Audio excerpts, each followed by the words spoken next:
এটা হলো ভাঙড় থানা। কি লেখা আছে? ভাঙড় থানা, তার নিচে লেখা আছে কলকাতা পুলিশ। আপনারা জানেন যে কলকাতা পুলিশের আন্ডারে হয়ে গেছে। কলকাতা পুলিশ কেন? ভাঙড় অশান্ত, ভাঙড় বারবার অশান্ত হয়ে উঠতো, আর সেই কারণেই কলকাতা পুলিশের আওতায় আনা হয়েছে।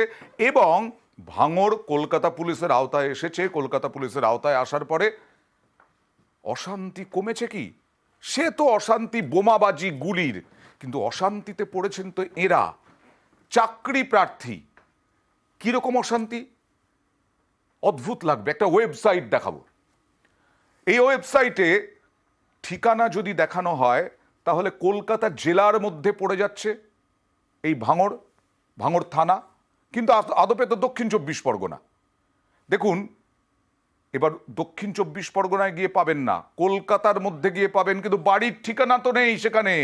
তাহলে ফর্ম ফিল আপ হবে কি করে? চাকরির পরীক্ষা দেবেন কি করে?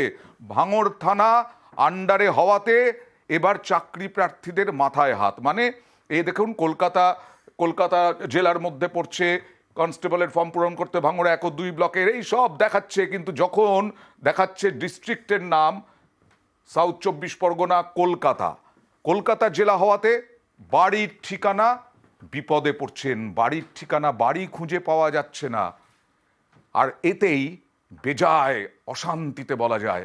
কি বলছেন তারা দেখুন। কনস্টেবলের যে ভ্যাকান্সি বার হচ্ছে, এটা আজ 3-4 দিন ধরে বিভিন্ন সাইবার ক্যাফে গিয়ে আমরা ফর্ম ফিল আপ করার চেষ্টা করছি, কিন্তু সেখানে গিয়ে দক্ষিণ 24 পরগনা জেলা সিলেক্ট করার পরে ভাঙড় থানা এবং নতুন যে 4টি থানা হচ্ছে সেই 4টি থানা আসছে না। এরপর আমরা ফর্মটা ফিল আপ করতে পারছি না। এই ভাঙড়ের যে নতুন 8টি থানা হওয়ার কথা আছে, কিন্তু বর্তমানে 4টি হয়েছে। এই থানাগুলো যদি দক্ষিণ 24 পরগনা জেলার আওতায় রাখা হয় এবং কলকাতা পুলিশের অধীনে থাকলেও আমাদের ফর্ম ফিল আপ করতে সমস্যা হবে না। আমাদের ভাঙড়ের প্রশাসনিক অধিকর্তাদের কাছে বলবো বিষয়টি জরুরি সমাধান করার জন্য। ঠিক, নিশ্চয়ই আমরাও অনুরোধ করব এদের কথা যেন ভাবা হয়, সেইভাবে যেন এই বিষয়টিকে বিচার বিবেচনা করা হয়।